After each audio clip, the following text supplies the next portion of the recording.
So what is going on here? First of all, black is attacking our pawn. What you can do in return is take it, but what happens then is it ends up only in a draw, and that is not what we want. So instead you have to push it. After pushing, the king moves to a7.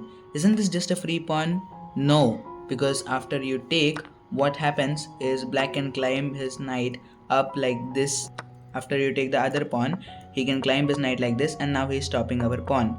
And it doesn't even matter if you take with the king, because now he forks your king and pawn, and then he can sacrifice his knight, and the bishop isn't just enough to deliver a checkmate. So in this position, after pushing and king a7, which is the most confusing move of all the 5 king moves that were available, what we have to do is we have to do a nice little brilliant bishop sacrifice over here. What happens now is if he takes the bishop, then we push the pawn and then we are queening before his knight even reaches. But the problem comes when he doesn't take the bishop and instead plays knight takes a2. Now if we take the pawn, then he climbs his knight up like this. Now what we can do is actually give a nice little check with the bishop, and if the king in this position takes the bishop, then we can push and promote to a queen. But what happens if he does not take and play king to a8? Then we push, he plays knight to a6, which is the best move, and in this position if we promote to a queen, he can get the knight back and give a return check.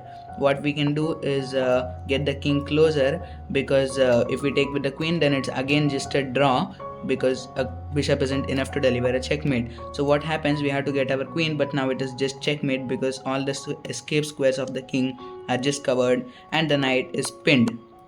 So we cannot promote to a queen. What if we promote to a rook then? Well, what happens is the king comes down and the bishop has to move away because it is attacked. The knight comes in with check and the king just cannot go away from the defense of the rook, and it is just a draw by repetition, because wherever the king otherwise moves, then he can again take the rook, and this is just a draw.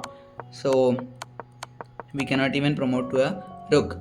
So what if we promote to a knight? Well, that doesn't work because it's very hard to just checkmate with both of those pieces. So instead we have to promote to a bishop. And what in this position, if he gives the check again, well, the king moves back, and then the knight is just lost because there's no way he can save the knight, so he cannot give the check. The best move is to go knight to b4, after which we attack the knight, and now all the escape squares of the knight are cut like this, and after that the king is already cornered, so we can easily give a checkmate with both of the bishops. We cannot play this right away because the knight will take our bishop, so instead we play a waiting move and then deliver this checkmate with the bishop. Subscribe for more such traps.